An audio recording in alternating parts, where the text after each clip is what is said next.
Tá gravando? Olá, galera, beleza? Como eu havia prometido para vocês, estou aqui em um estúdio profissional para gravar a primeira videoaula para vocês com um tema que eu escolhi a dedo. A gente vai falar sobre auxina. Por que auxina? Porque é o principal hormônio vegetal, é aquele que faz com que as plantas consigam crescer, que é uma coisa que eu não consegui. Se eu fosse uma planta, como eu queria ser uma planta e ter auxina para crescer. Mas como isso não aconteceu, fiquei pequeno e estou aqui dando aula para vocês. Então, na verdade, a auxina é apenas um dos hormônios vegetais. Se você olhar, existem mais 4, no total 5. É a auxina, que é o mais importante e que também cai mais no vestibular. Em segundo lugar, existe o etileno, depois a giberelina, a citocinina e o ácido abscísico. São esses 5 hormônios que vocês precisam saber. Hoje iremos falar exclusivamente da auxina, beleza? Então vamos lá. Em primeiro lugar, a gente precisa entender de onde que vem, onde que ela é produzida. A produção da auxina será sempre em tecidos novos, principalmente o meristema apical. Essa imagem aqui do lado que vocês estão vendo agora é o meristema apical, tá? Que nada mais é do que a região de crescimento da planta, todos os ápices, todas as pontinhas de galho. Faz conta que eu sou uma árvore, meu sonho é ser uma árvore. Se eu fosse uma árvore, ia ser um bonsai, mas tudo bem. Então, sou eu aqui uma árvore, aqui está a minha pontinha, tá? E aqui está o meu meristema apical. Aqui é a região produtora de auxina, tá? Então, a tendência é que a quantidade de auxina na planta seja muito alta em seus ápices e ela vai descendo, tá? Em direção à parte de baixo. O mesmo acontece lá na raiz, porque no ápice da raiz, o meristema apical da raiz, também vai ter uma pequena produção de auxina, que depois nós vamos ver outra imagem e discutir essa questão de auxina em ponta de caule, meristema apical do caule e também da raiz. Tá? Então, vamos começar com essa ideia de que a auxina é produzida naquilo que vocês viram, que é o meristema apical. Vou falar um pouquinho mais do meristema apical para vocês entenderem. Esse tecido vegetal é onde acontece a maior quantidade de divisões celulares para que a planta possa crescer. Então, a auxina, que é um hormônio de crescimento, estará atuando ali e em outros lugares da planta para promover esse crescimento.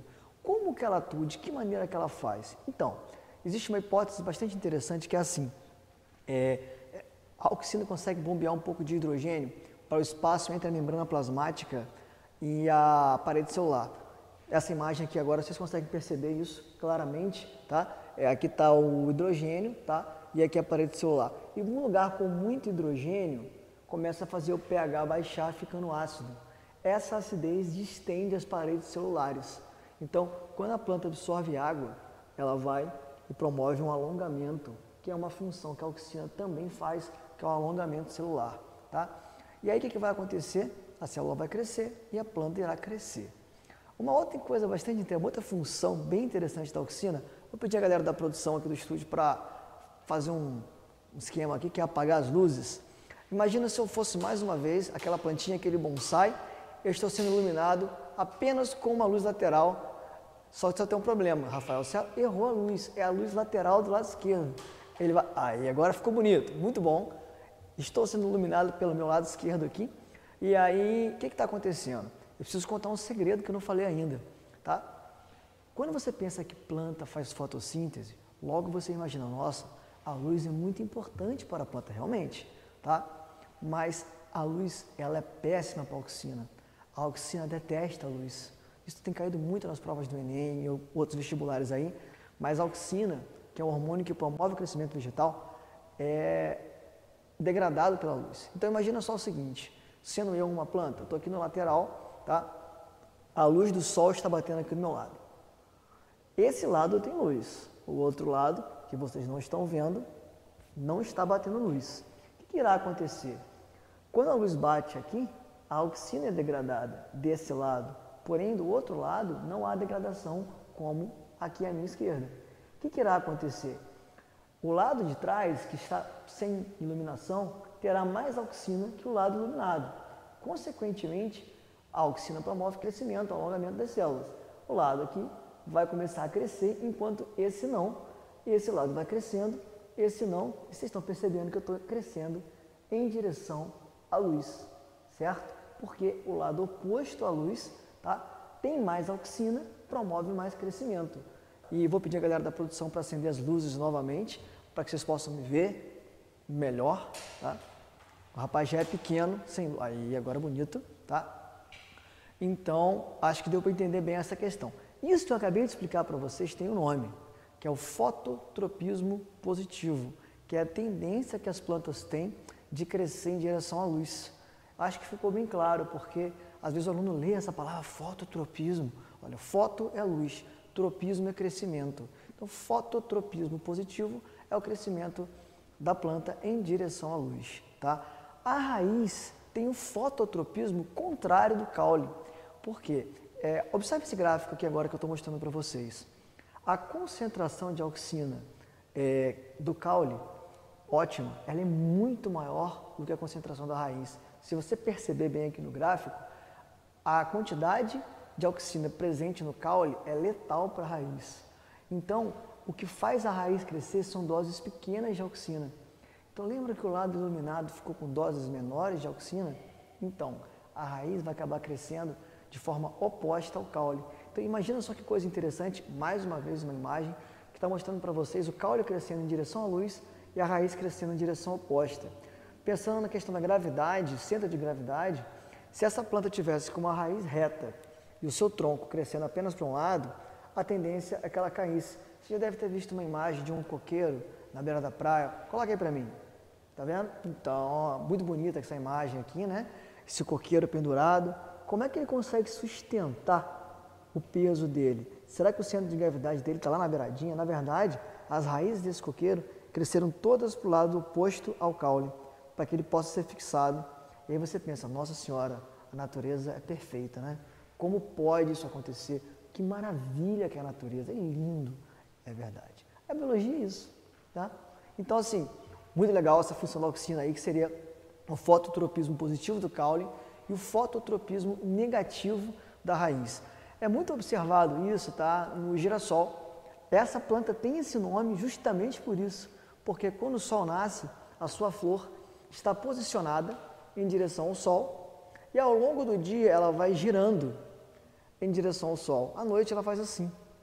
Então, ao nascer, ela em direção ao sol, o que está acontecendo com o girassol? A parte de trás, a flor é muito grande, faz sombra. Fazendo sombra, essa região atrás da flor acaba crescendo.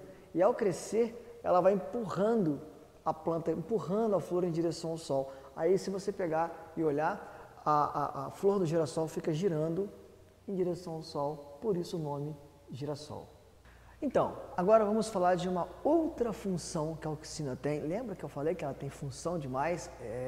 Meu amigo, a auxina tem muita função. Então, uma próxima função que a gente vai trabalhar aqui agora é a dominância apical. E você vai entender bem esse negócio, não estranho, dominância apical. A dominância apical é um fenômeno muito interessante que as plantas têm, muito importante para a planta e que é a auxina que também desempenha. Para isso, você precisa conhecer uma gema apical, que é a mesma coisa que o meristema apical. Na realidade, o meristema apical fica na gema apical. Então, mais uma vez, eu vou pedir o pessoal da produção para colocar uma imagem aqui para mim. Tcharam! Ótimo! Essa imagem está mostrando para vocês uma gema apical. Lá dentro da gema apical está o meristema apical, que eu já apresentei. E aqui a gente tem gemas laterais. Essas gemas laterais, ou gemas axilares, ficam nas axilas das folhas. Então, se você olhar aqui de novo na imagem, tem uma folha e tem uma axila. E essa gema axilar, ela tem um meristema apical. Só que ele está dormente, quieto, parado. Ele não cresce. Por que não? Porque a gema apical, ela acaba promovendo uma dominância sobre as gemas laterais. Por que isso acontece? Justamente porque a auxina, a dose ideal de auxina para a gema apical, ela é uma, e a dose ideal para as gemas laterais é outra. Então, o que a gente tem é que a dosagem de auxina ali é muito alta para permitir o crescimento das gemas laterais. À medida que vai descendo na planta, as gemas laterais começam a crescer e dá origem aos ramos. Então, é por isso que as árvores têm aquele formato natural, né, onde os ramos de baixo sempre são maiores do que os de cima. Tem um cara, que eu gosto muito dele, que usou o meu nome para fazer um filme. Bota aí a cara dele aí, ó. Edward, mãos de tesoura. Então, aquele cara começa a podar as plantas e ficar em formatos diferenciados. Ele é mágico? Não, ele é maluco, mas tudo bem. A ideia é que quando você quer podar uma planta, eu quero aumentar o número de ramos dela. Então eu corto a gema apical. Ao cortar a gema apical, eu estou quebrando a dominância apical. Eu estou tirando a região que produz auxina. Não era a auxina que estava fazendo com que aquela gema lateral ficasse dormente. Quando eu tiro a gema apical com a tesoura, simplesmente ao cortar, as gemas laterais começam a crescer. Isso pode ser muito importante, por exemplo, na produção agrícola. Vou falar um pouquinho agora do meu pai. Ué, o que seu pai... Que barulho é esse? Cara, não acredito. Eu venho para um estúdio gravar aula e um Batman, um morcego. Olha isso, cara. Tem um morcego aqui dentro. Eu vou chamar o Super-Homem para acabar com ele. Não, é sério, tem um morcego aqui no estúdio. Mas faz favor, fica quieto que eu estou gravando uma aula. Vamos ficar com o morcego que não dá para tirar o bichinho. Então, falando do meu pai, ele plantou goiaba. Plantou 500 pés de goiaba para vender, produzir goiaba. Óbvio, ele não ia plantar goiaba para colher abacaxi. Então, o que ele fazia? Existe um sistema de poda que ele não é formado em biologia, mas ele conhece porque fez curso, porque leu. Então, ele conhece bem como a dominância apical pode ser quebrada e como isso pode ser importante para a produção agrícola. Por que eu estou falando essa história para vocês? Pois é, quando você vai fazer uma prova do Enem, por exemplo, é uma prova que traz muito significado ao assunto que você está trabalhando. Se eu simplesmente dissesse para você assim, a auxina promove a dominância apical, pronto, já expliquei, vou embora. Não adianta. Eu tenho que trazer algum significado para a explicação que eu estou dando para vocês. Agora é a hora. Então, lá no plantio de goiaba, o que a gente fazia? Você via um galinho de goiaba assim, a gente cortava ele. Quando eu cortava ele, mais ou menos com 40 centímetros do solo, o que iria acontecer? Quebrei a dominância apical. Qual a tendência das gemas laterais? Começarem a crescer. Então, a gente escolhia 4 gemas em posições opostas, assim, norte, sul, leste, oeste, tá? E deixava as 4 gemas crescer. Amarrava bambu, amarrava linha para ficar aquela coisa bonita assim. Depois, 40 centímetros, cortava de novo. E esse pé de goiaba, ele ia sendo montado de acordo com a nossa intenção. Então, ele era todo bonitinho, todo certinho. Tá. E no final das contas, o que acontecia?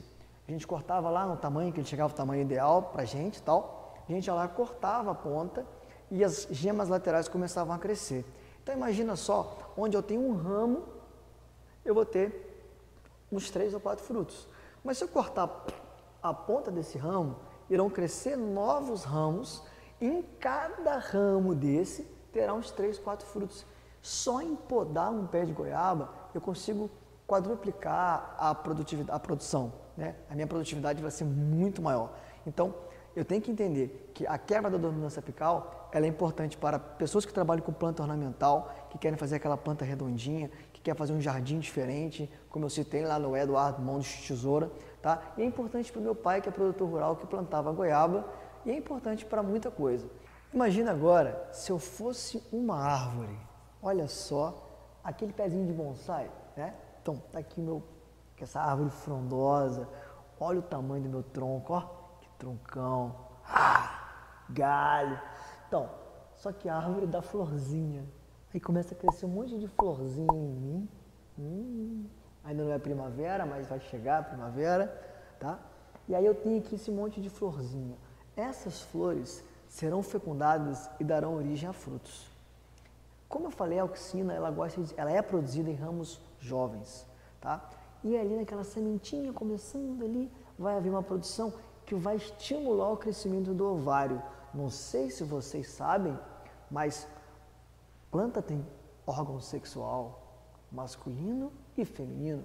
E esses órgãos sexuais estão nas flores.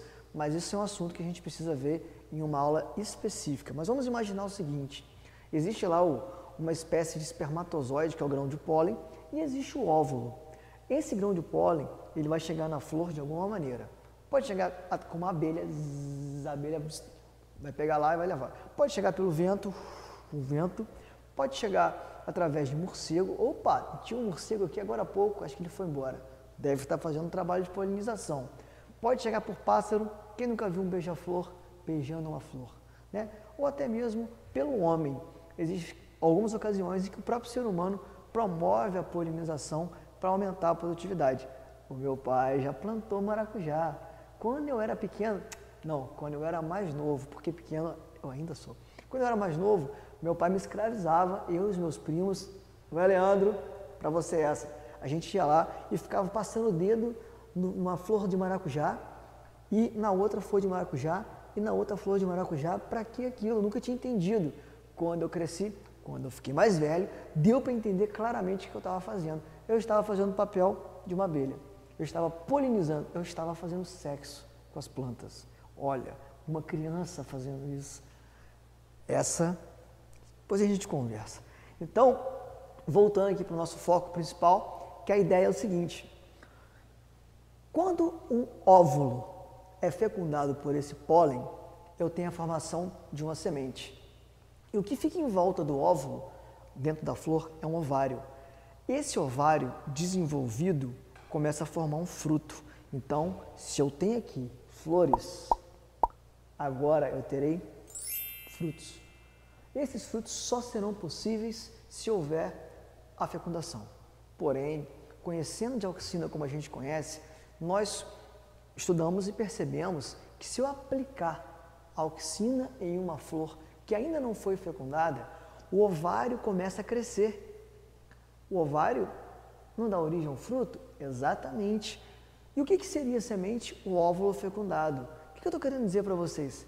Que é possível obter frutos sem sementes. Esses frutos são conhecidos como os frutos partenocárpicos. Coloca o nome aí para a gente poder ver que o nome é difícil. Ó. Partenocárpicos. Tá? Esse fruto, tá, sem semente, ele é extremamente interessante. Por exemplo, uma uva sem semente, uma melancia sem semente. Tá? Ele é bastante comercial, bastante interessante do ponto de vista comercial. Ele é mais caro e um produtor rural que souber utilizar a técnica de aplicação de auxina na dose correta, ele terá um fruto com melhor qualidade para ser vendido, tá? Ah, Dudu, mas isso não acontece de forma natural? Sim. Alguém já viu semente na banana? Aí você vai falar assim, eu já, aquela pontinha pretinha. Não é semente. Eu vou pedir para o pessoal da produção colocar aqui para a gente, ó, 2 imagens. Aqui vocês estão vendo a primeira imagem, tá? Uma banana que vocês conhecem. A Musa brasiliensis é o nome científico dela, tá? É nativa do Brasil, sem semente, sem semente. Abre a banana no meio e você não vai ver semente nenhuma. Agora, existe uma outra espécie que eu não me recordo o nome, mas também é do mesmo gênero, tá? É Musa também. Agora, olha para essa banana aqui. A semente dela parece um caroço de feijão, é gigante, não dá para comer, tá? Existe sim uma espécie de banana que tem semente, mas não é aquela que a gente consome em casa. Aquela espécie de banana que a gente costuma consumir, né, que tem vários tipos, várias variedades, prata, maçã, banana figo, aquela coisa toda, tá? Caturra. Essas bananas não têm sementes, são frutos partenocárpicos naturais, tá? Eles crescem sem a semente. Isso é muito interessante. Galera, muito obrigado, tá, por ter assistido esse vídeo até o final. Não esqueça de se inscrever no canal, não esqueça de dar um like, tá, e compartilhar com seus amigos, tá. Se você quiser, para ficar atualizado, para ficar sabendo de tudo, vai aparecer aqui do lado agora o meu Snapchat. Basta você pegar o seu celular e colocar apontando para a tela aqui que você vai me adicionar direto ao seu Snapchat, tá. E aí eu vou estar atualizando vocês sempre com novos vídeos, com bastante informação sobre biologia, sobre vestibular, que é a proposta do canal. Obrigado!